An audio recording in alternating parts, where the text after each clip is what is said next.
성가대가 있었으면 좋았는데 아직 성가대가 없어서 그렇습니다.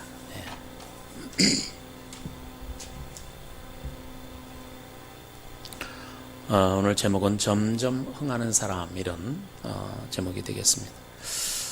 사무엘하 3장 1절을 보면 이런 말씀이 나옵니다. 사울의 집과 다윗의 집 사이에 전쟁이 오래매 다윗은 점점 강하여 가고 사울의 집은 점점 약하여 가니라, 이런 말씀이 나옵니다. 영국 임페리얼 칼리지 연구팀이 1914년부터 2014년까지 100년 동안이 되겠죠. 전 세계 200개국 나라들 사람들의 평균 키를 조사하는 그런 결과를 발표를 했습니다. 근데 여기에서 우리 한국 여성은 100년 전에 키가 얼마였냐면 142.2cm였었어요. 그런데 그 당시의 순위로 보면 200개 국가 중에서 195위였다는 거죠. 그렇게 키가 작았어요. 142cm. 현재는 평균적으로 볼 때 몇 cm냐면 162.3cm입니다. 그러니까 100년 사이에 20.1cm가 커진 것입니다. 그러니까 조사 대상 200개 국가 중에서 이렇게 그 키가 성장한 순위 1위라 그래요. 1위. 여러분 뉴스를 통해서 이미 들으셨죠? 1위입니다. 1위. 한국 여성이 100년 사이에 가장 키가 많이 큰 그런 여성들이었다라고 발표가 됐습니다. 근데 남자의 키도 159.8cm였다 그래요. 100년 전에. 근데 지금은 174.9cm예요. 지금 평균 키가 174cm, 175cm쯤 되네요. 제가 지금 작은 키인데 제가 학교 다닐 땐 46번이었습니다. 60명 중에서 46번. 키 순서대로. 큰 키에 속했어요. 뒷순서로 했을 때. 근데 어쨌든 이렇게 컸는데 여성들은 이제 세계 1위지만 남자들은 3위라 그래. 3위. 그 남자들도 많이 컸죠. 엄청 큰 겁니다. 이 연구팀들의 분석에 의하면 지난 100년간 경제 발전, 그리고 영양, 먹는 음식물 영양, 위생, 보건 환경, 이런 것들이 개선됨으로 인해서 사람들의 발육이 좋아졌다라고 하는 분석 결과를 내놓게 되었던 것입니다. 아마도 한국 경제가 가파르게 발전한 그런 속도만큼 우리 국민의 키도 성장한 것이 아닌가, 그렇게 생각을 해보게 되는 것입니다. 한국의 1인당 국민소득, 이 국민소득이 일본에게 나라를 빼앗기던 해, 그러니까 1910년이 되겠죠.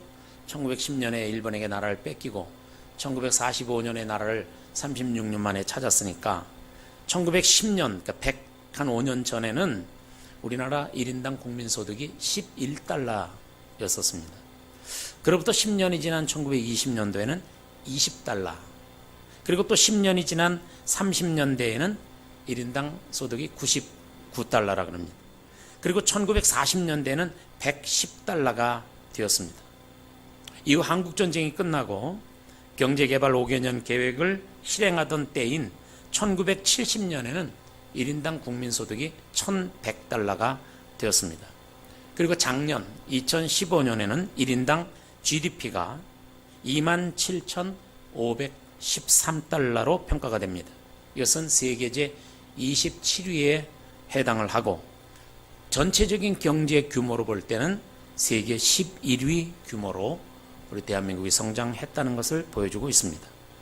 이전보다 키도 크고 영양 상태도 좋아지고 국민소득이나 경제 규모도 점점 좋아진 것을 보니 이런 통계를 볼 때 참 감사하기도 하고 뿌듯한 그런 생각을 가지게도 됩니다. 저는 지난 한 주 전에 태국을 다녀왔습니다.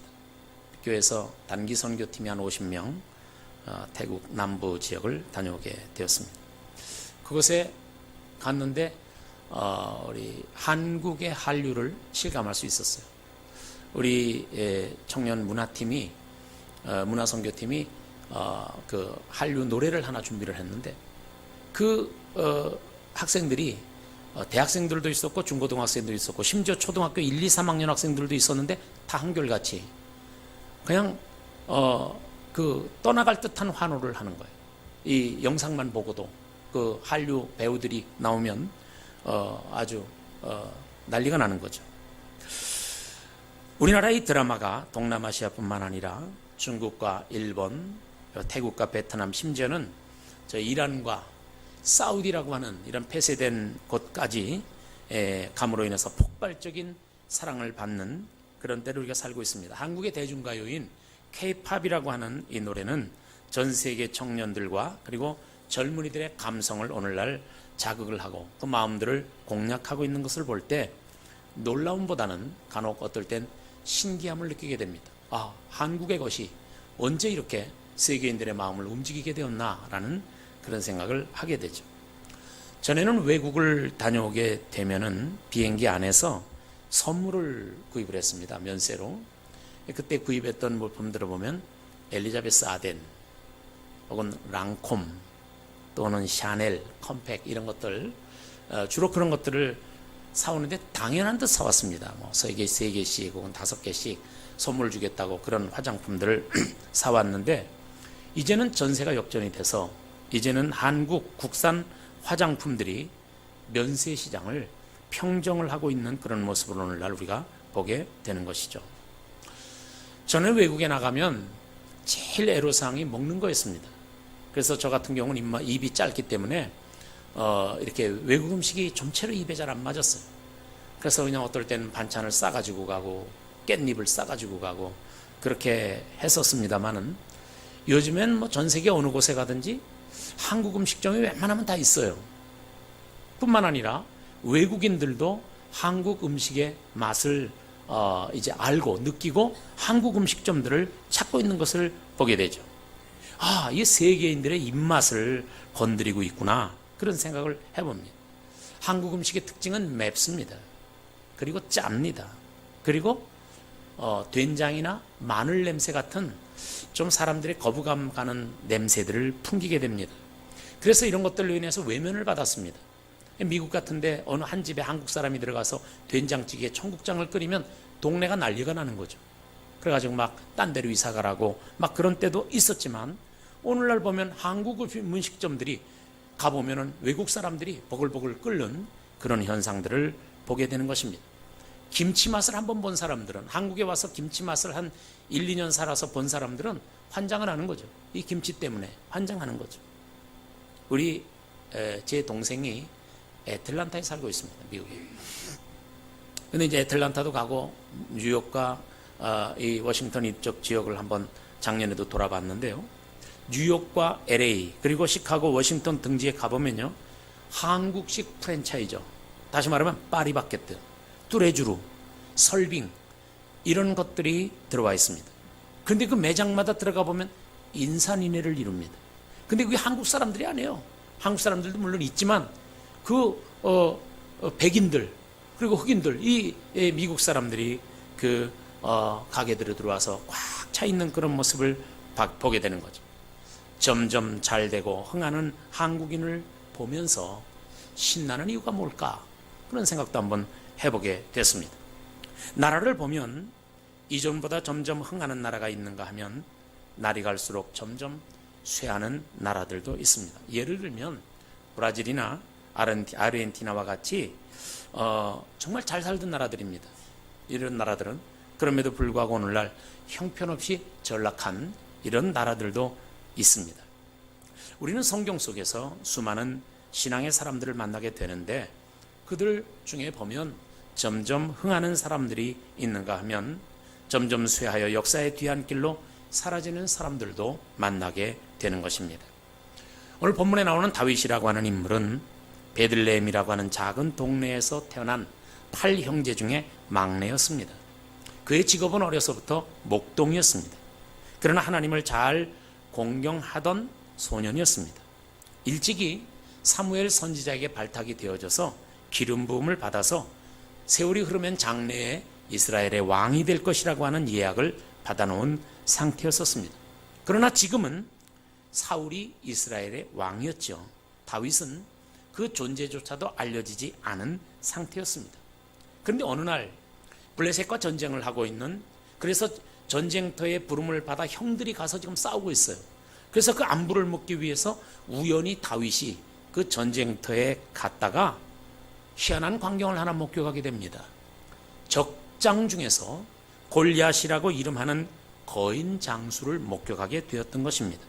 그런데 특이한 사항은 이 골리앗이라는 사람이 한번 목총을 놓고 와서 소리를 지르면 반대편에 있는 이스라엘 사람들은 감히 두려워서 그 골리앗과 싸울 엄두를 내지 못하더라는 것입니다. 그래서 다윗은 이런 일이 있을 수 있겠나, 내가 나가서 싸워보겠다라고 자원함으로 인해서 골리앗과 대결을 신청을 하게 됩니다. 이 말도 안 되는 싸움에서 다윗은 물맷돌로 기선을 제압하게 됐죠. 그래서 골리앗의 이마를 꿰뚫고 그의 칼을 뽑아서 그의 목을 베어가지고 칼 끝에 그의 목을 달아 메고 오는 쾌거를 이루게 됩니다. 이 승리로 인해서 세상 사람들은 그 이후로부터 말도 안 되는 싸움을 비유할 때 다윗과 골리앗의 싸움이다, 이렇게 말을 하고는 해왔습니다. 이 말도 안 되는 싸움을 기점으로 해서 다윗이라고 하는 인물이 상승 기류를 타기 시작을 합니다. 그의 이름은 상종가를 기록했고 그의 인기는 그야말로 하늘을 찌를 듯 했던 것을 볼 수가 있는 것입니다. 사람들은 이렇게 말합니다. 사울은 천천히요, 다윗은 만만이라. 이게 막 대중들 사이에서부터 퍼져나오기를 시작했습니다. 사람들이 사는 동안에는 누구에게나 이러한 기회들이 찾아옵니다. 누가 그러더라고요. 인생을 살아가다 보면 한 두세 번 정도, 서너 번 정도 잘 될 수 있는 기회가 온다, 그렇게 말들을 합니다. 그런데 어떤 사람은 그 흘러가는 기회를 잘 포착을 해서 성공의 길을 걸어가는 사람이 있는가 하면 어이없게도 그 기회를 놓쳐버려서 뒤늦게 후회하는 사람들도 많이 있는 것을 볼 수가 있죠. 그리스 신화에 보면 제우스의 아들 카이로스라고 하는 신의 그 형상이 소개가 됩니다. 제 영상이 있으면 한번 보여드릴 텐데, 카이로스라고 하는 신이 있습니다. 앞머리는 머리숱이 이렇게 무성하게 되어 있습니다. 근데 뒷머리는 대머리입니다. 없습니다. 어깨와 그리고 양발에 보면은 뒤꿈치에 날개가 달려 있고 양손에는 저울과 칼을 들고 있는 그런 형상의 모습입니다. 이 카이로스 신이. 이 신화에 나오는 등장인물의 모습은 대부분 은유적인 의미를 가지고 있습니다. 이 카이로스의 앞머리가 무성한 이유가 뭘까? 이 앞머리가 왜 무성할까? 이거를 해석하길 이렇게 해석했습니다. 그 카이로스를 발견한 자는 누구든지 그의 머리채를 달려가서 쉽게 잡게 하기 위해서 앞머리가 무성하다, 그렇게 표현을 했습니다. 그럼 뒷머리는 대머리 없어. 왜 대머리 없느냐? 그것은 기회라고 하는 것은 왔다가 스치고 지나가 버리면 잡을 수가 없다는 거예요. 순간 포착을 못하면 가버리면 끝나버리고 만다는 거예요. 뿐만 아니라 발과 그리고 어깨에 날개가 달려있는 이유는 기회는 날개를 단 것처럼 쉽게 날아가 버린다. 그러니까 기회 놓치지 말고 빨리 잡아라, 그런 의미죠. 한 번 지나가면 다시는 잡을 수 없는 것, 그리스 사람들은 이것을 기회라고 보았습니다. 기회가 와줬을 때는 한 손엔 저울, 한 손엔 칼을 들었습니다. 다시 말하면 저울과 같이 정확한 판단을 내리고 칼과 같이 날카로운 결단을 행동으로 옮기는 것이 기회를 만났을 때 해야 하는 일이다, 그렇게 말을 해왔던 것입니다. 이 카이로스 신 옆에는 이런 글귀가 적혀 있습니다. 이렇게 써 있습니다. 내가 벌거벗은 이유는 쉽게 눈에 띄기 위함이고, 내 앞머리가 무성한 이유는 사람들이 나를 보았을 때 쉽게 붙잡을 수 있게 하기 위함이며, 내 뒷머리가 대머리인 이유는 내가 지나가고 나면 다시는 사람들이 나를 붙잡지 못하도록 하기 위함이다. 어깨와 발에 날개가 달린 이유는 그들 앞에서 최대한 빨리 사라지기 위해서이다. 나의 이름은 기회다. 이렇게 써 있습니다. 그렇습니다. 다윗은 그에게 다가왔던 기회, 그에게 다가왔던 찬스를 단숨에 붙잡아 버리고 말았습니다. 그래서 사무엘하 3장에 말씀한 대로 그는 점점 흥하는 길로 달려가기 시작을 했다는 것입니다. 오늘 본문에서는 다윗이 흥했던 비결, 왜 그가 흥할 수 있었는가, 그 비결을 몇 가지로 보여줄 수 있습니다. 첫 번째 보면 이 다윗은 사람의 마음을 얻었다. 우리가 물론 하나님의 마음을 얻어야 합니다. 이게 우선입니다. 다윗은 이미 하나님의 마음을 얻었던 사람입니다. 두 번째 필요한 건 뭐냐? 사람의 마음을 얻어야 했다는 것이죠. 자, 요나단은 누굽니까? 요나단은 현직 왕인 사울 왕의 아들입니다. 그냥 두면 다음 때의 왕이 될 사람입니다. 그 다음에 왕위를 이어받을 계승자가 요나단입니다. 그 요나단이 이 다윗과 마음이 하나가 됐다는 거예요. 그리고 이 요나단은 다윗을 어떻게 생각했냐? 자기의 생명처럼 사랑했다라고 말씀합니다. 18장 1절을 보면 이렇게 말합니다. 요나단이 그를 자기 생명같이 사랑하니라 그랬어요. 18장 3절에 보면 요나단은 다윗을 자기 생명같이 사랑하여 더불어 언약을 맺었으며 이렇게 말합니다. 19장 1절에 가보면 사울이 그의 아들 요나단과 그의 모든 신하에게 다윗을 죽이라 말하였더니 사울의 아들 요나단이 다윗을 심히 좋아함으로 라고 말했습니다. 또 20장 17절에 보면 다윗에 대한 요나단의 사랑이 그를 다시 맹세하게 하였으니 이는 자기 생명을 사랑함같이 그를 사랑함이었더라. 이 요나단은 자기가 왕자요 다음 때 왕임에도 불구하고 어쩌면 경쟁자일지 모르는 다윗을 생명처럼 사랑했다는 것입니다. 변변치 않았던 목동 다윗을 그는 멸시하지 않고 사랑했다는 거예요. 그 모습이 4절에 나오죠. 4절에 자기가 입었던 겉옷을 벗어 다윗에게 주었고 군복과 칼과 활과 띠도 주었더라 라고 말씀을 합니다. 이 다윗의 인기가 상종가를 치면서 아버지 사울왕이 왕위의 위협을 느끼게 됩니다. 사람들이 사울은 천천히요 다윗은 만만이라 그러니까 인기가 자꾸 올라가면 이제 남은 것은 왕위를 뺏는 것밖에 없다라고 생각하는 거죠. 그렇다면 왕자였던 요나단도 당연히 위협을 느꼈어야만 합니다.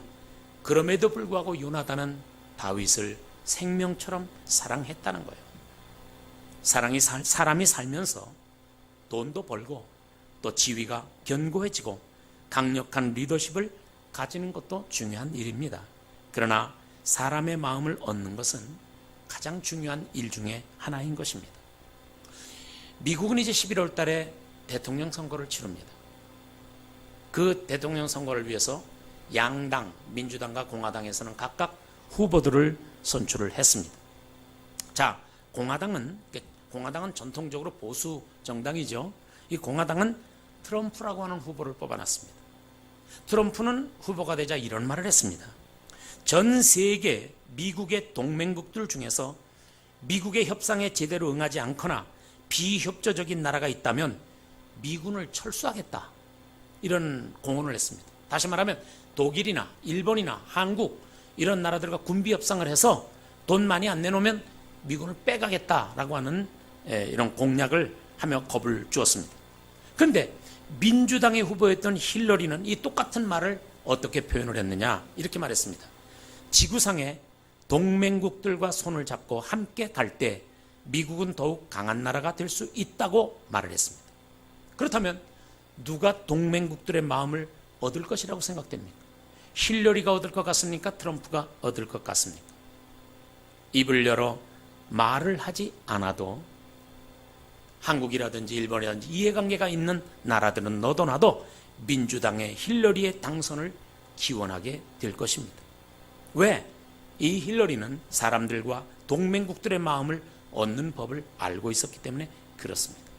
요나단이 자기 생명처럼 다윗을 사랑했듯이 우리에게는 생명을 내놓고 나를 사랑해 줄 사람이 있는가, 아니면 내 생명을 걸고 사랑할 사람이 있는가를 찾아보아야 하는 것입니다. 다윗 삶의 특징을 본다면 그를 돕는 사람들이 병풍처럼 둘러서서 그를 도왔다는 사실이에요. 이 다윗을 도왔던 사람들은 부지기수로 많았습니다. 특별히 이런 경우가 있었죠. 베들레헴이라고 하는 지역은 다윗의 고향입니다. 조그만 동네입니다. 지금도 별로 크지 않아요, 가보니까. 근데 이 베들레헴을 블레셋이라는 나라에게 뺏긴 적이 있었어요. 그래서 다윗이 블레셋과 싸우고 있어요. 그래가지고 마침 대치했던 장소가 베들레헴이었어요. 자기 고향. 그런데 지금 길을 하나 사이에 두고 대치하고 있고 햇볕은 뜨겁게 내려 쬐는데 혼곤한 상태에서 다윗이 독백을 합니다. 뭐라고 독백을 하느냐면 누가 나라와 하여금 저쪽 건너편에 영문 쪽 저쪽 건너편에 자기가 늘 피곤하면 가서 퍼먹던 우물물이 있었던 것 같아요. 저 우물물을 누가 나로 하여금 마시게 할꼬라고 독백을 했던 거예요. 뭐 그걸 정말 먹고 싶어서 했던 말이 아니라 그냥 그렇게 되뇌었는데 그 신음처럼 새 나오는 소리를 옆에 있던 세 명의 장수가 들었던 거예요. 그러자 그 세 명의 장수는 눈을 끔뻑끔뻑하면서 서로 의기투합을 하더니 맑은 대낮에 적군들이 지금 지켜보고 있는 그 상황을 보면서 치고 나갔습니다. 그리고 우물물에 가서 우물을 한 바가지 길어가지고 다윗에게 왔다는 겁니다. 그리고 그 물을 다윗에게 자, 이 물을 드십시오. 물 길어 왔습니다. 라고 했을 때 다윗은 뭐라 합니까? 벌컥 마시면서 고맙다. 그렇게 했습니까? 아닙니다. 내가 어찌 이 물을 마시겠는가? 이 물은 물이 아니라 내 사랑하는 병사들이 흘린 핏방울이다. 그 생각해서 그 물을 하나님께로 쏟아 부어드립니다. 그 장수의 그 신하들입니다.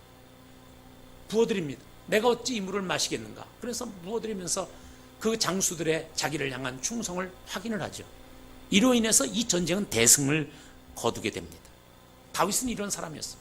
목숨을 걸고 다윗을 위해 희생할 수 있는 이런 장수들이 병풍처럼 둘러서서 있었다는 것. 그랬기 때문에 다윗의 가는 길은 고속도로처럼 뚫렸던 것을 볼 수 있는 것입니다. 다윗은 사람들의 마음을 얻었다는 것. 두 번째로 다윗은 맡겨진 일들을 지혜롭게 처리했다. 지혜롭게 행했다. 5절에 그래 말했죠. 지혜롭게 행했다라고 말합니다.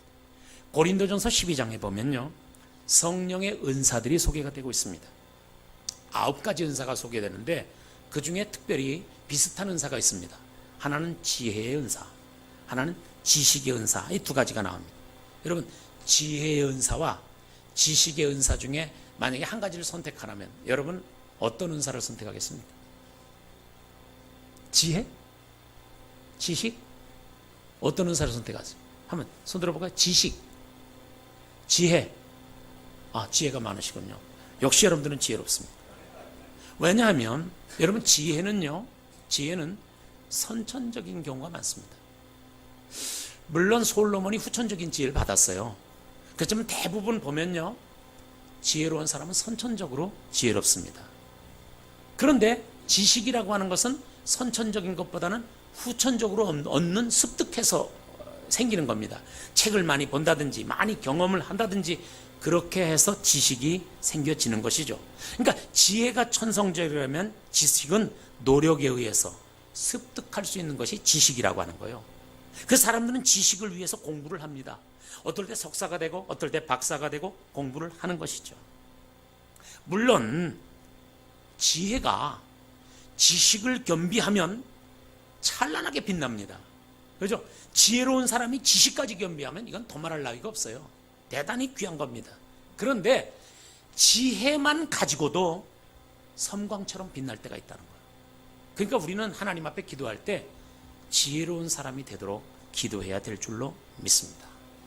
천성적인 지혜는 배워서 오는 게 아니에요. 그냥 자연적으로 나오는 겁니다. 그래서 배우지 못한 사람도 지혜로운 사람들이 있어요. 배우지 못한 사람도. 예를 들면 저희 집사람은 일남 사녀, 네 딸. 그 중에 저희 집사람이 막내고 이제 요 두 번째 언니 남편이 있어. 지금 돌아가셨는데 백운풍 씨라고 하는 분인데 이분은 옛날에 초등학교밖에 못 나왔어요. 저 양복 디자이너 하시던 분인데 학교는 초등학교밖에 못 나왔어요. 그런데 집안 대소사 모든 문제가 있으면 다 이 양반한테 가서 물어. 왜냐하면 어떤 문제든지 얘기하면 우리가 전혀 생각하지 못했던 어떤 지혜를 얘기를 해. 지혜롭게 그 문제를 풀 수 있는 실마리를 얘기를 해. 그 깜짝 놀라는 거예요. 그래서 우리 집안 식구지만 그 말이죠. 나한테 동서가 되죠. 동서를 이야기할 때 무식영웅이라고 그래요. 우리가 무식영웅. 배워서 아는 그건 없어. 학식도 없고 그런 건 별로 없는데 어떤 사건이 터지면 처리하는 데 있어서는 귀신같이 처리하는 거예요. 지혜로운 사람이에요. 지혜로운 사람. 그래서 무식영웅이다, 그렇게 별명을 붙였던 기억이 납니다. 우리가 하나님께 구해서 충만히 받고 싶은 은사가 있다면 그건 지식의 은사라기보다는 지혜의 은사가 더 나을 것입니다. 유명 대학에 법대를 나오고 그리고 사법연수원을 마치고 사법고시 물론 합격하고 그리고 열심히 공부해서 검사가 돼가지고 말단 검사부터 시작을 해서 전국을 순회하면서 점점 자기의 지위를 쌓아서 검사장이 된 인물이 있었어요. 그런데 이 사람이 몇 년 전부터 한 기업의 대표와 검은 거래를 하면서 천암 회사를 설립해주고 그리고 밀어주도록 압력을 넣었다는 거예요. 그리고 무상으로 주식을 받아서 그 주식이 수십 배 이렇게 가격이 뛴으로 인해서 재산이 증식이 되어졌어요. 그 회사에서 뽑아주는 또 승용차도 몰고 다니기도 했다 그래요. 얼마 전에 이 사람 구속되어졌습니다. 검찰 역사상 처음으로 구속되고 해임되었던 사람, 여러분들 잘 알고 계시죠? 그분은 검사장이었었습니다. 전 그분을 보면서 이렇게 생각해요. 참 무지하고 지혜가 좀 부족했던 사람 같다, 그런 생각을 합니다. 그게 언제까지 숨겨질 것이라고 생각을 했는지 모르겠습니다. 성경은 이렇게 말하죠. 지혜의 값은 진주보다 더하니라 라고 표현하고 있는 것입니다. 여러분, 정말 탁월한 지혜, 그 지혜의 값은 다이아몬드보다도 더 귀한 것입니다. 저는 저하고 함께 동역하는 우리 동역자들이 우리 교회 한 16명 정도 있습니다. 물론 부교육자들 있고 뭐 다른 동역자들까지 한 16명. 그들에게 늘 그런 얘기합니다. 난 당신들이 책을 많이 봐서 지식이 좀 들어가고 그러면 좋겠지만 나는 지식보다는 지혜로운 사람들이 됐으면 좋겠다, 그런 이야기를 많이 합니다. 담임 목사가 한마디를 하면 그 한마디의 배후에 3가지, 5가지를 깨달을 수 있는, 알아서 처리하고 깨달을 수 있는, 눈만 껌쩍거려도 그것을 알 수 있는 그런 사람들이 됐으면 좋겠다라고 저는 가끔 이야기를 하고는 합니다. 다윗은 사울왕이 보내는 곳마다 가서 지혜롭게 행했다는 사실인 것입니다. 어느 것을 맡기든지 어느 곳에 보내든지 상관하지 않고 뒷손이 안 가도록 지혜롭게 처리했다는 의미가 될 것입니다. 그러므로 인해서 그는 아주 어린 나이에 골리앗을 물리칠 때가 17살쯤인가 그렇게 됐다는 걸로 알고 있는데, 바로 그리고서 군대 장관이 됐으니까 20살 이전에 군대 장관이 됐던 거예요. 군대 장관이 되었던 것을 볼 수 있는 것입니다. 세 번째로, 온 백성과 사울의 신하들도 그것을 합당하게 여겼다는 거예요.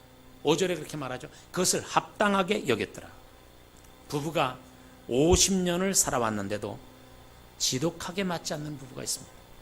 제가 상계동에서 개척했을 때 그 경로당이 있었어요. 경로당에서 들려온 얘기는 할머니가 78세, 할아버지가 82세인데 경로당에 나가다 이혼했다는 거예요. 그래서 너무 어이가 없어가지고 이게 무슨 일이냐 그랬더니 할아버지가 82세 할아버지가 경로당 다니다가 다른 할머니하고 눈이 맞은 거예요. 그래가지고 이혼을 했다는 거예요. 막 그런 사람들도 있더라고요. 말만 꺼내면 싸우려고 하고 말끝마다 꼬투리를 잡고 시비를 거는 그런 부부들도 우리 주변에서 어렵지 않게 볼 수 있는 것입니다. 남편이 뭐라고 하면 아내가 마음에 안 들고, 아내가 하면 남편이 마음에 안 들고 사사건건 브레이크를 거는 경우도 있는 것입니다. 4번에 걸쳐서 북한이 핵실험을 했어요. 미사일을 연속적으로 쏘아댔어요. 엊그제도 또 잠수함에서 또 미사일 쏘아댔어요. 박근혜 정부에서는 고고도 미사일 방어 체계인 사드라고 하는 것을 설치해야 되겠다. 결국은 미국하고 협의해서 그걸 결정하게 됐어. 굉장한 부담이죠. 우선 중국이 반발을 해요. 러시아가 또 예민하게 반응을 하고 있어요. 게다가 막상 사드를 설치한다는 성주 군민들이 필사적으로 사드 배치를 반대하고 있어요. 또 정치권에도 찬성과 반대가 뒤엉켜서 한치 앞을 예측할 수 없어요. 대통령이 결정한 일을 백성이 합당히 여기고 고개를 끄덕이며 순복하기가 사실은 이렇게 힘든 것입니다. 영국의 EU를 탈퇴하는 브렉시트라고 하는 투표가 얼마 전에 결정되어졌습니다. 설마 했던 일이 그냥 눈앞에 다가와 버리고 말았어요. 대다수 국민들은 수긍할 수 없다 그래요. 우리가 이유를 탈퇴하다니 이건 있을 수 없다. 그래서 막 해요. 그렇지만 투표를 다시 하자고 하지만 이미 결정된 일 되돌릴 수가 없는 거예요. 다윗을 군대의 장으로 삼은 일을 두고 온 백성과 사울의 신하들이 합당하게 여겼다는 사실을 주목해 볼 수 있길 바랍니다. 다윗이 점점 흥할 수 있었던 이유가 여기에 담겨져 있었다는 것이죠. 우리가 어떤 일을 할 때 그것을 합당하게 여기고 그리고 순복하고 따라올 수 있다. 이건 참 복된 일이라고 생각합니다. 오늘 말씀을 정리하겠습니다. 사람들은 누구나 흥하기를 기대합니다. 그러나 정말 흥하는 방법과 비결을 알고는 있을까? 저는 그 비결을 다윗에게서 찾았으면 좋겠다고 생각을 합니다. 그는 사람들의 마음, 하나님의 마음을 1차적으로 얻었고 두 번째, 사람들의 마음을 얻었다는 사실이죠. 사람의 마음을 얻는 일은 방법을 안다고 해서 되어지는 일은 아닙니다. 왜냐하면 사람들은 웅변하지 않아도 마음의 진실을 알고 있습니다. 그리고 침묵한 듯 해도 마음이 끌려가는 것도 사람들은 알고 있습니다. 다윗은 요나단을 비롯한 사람들의 마음을 철석까지 얻었다는 거예요. 심지어 앞으로 왕위 계승에서 다툴 수 있는 요나단조차도 이 다윗을 생명처럼 사랑했다는 거. 이게 뭡니까?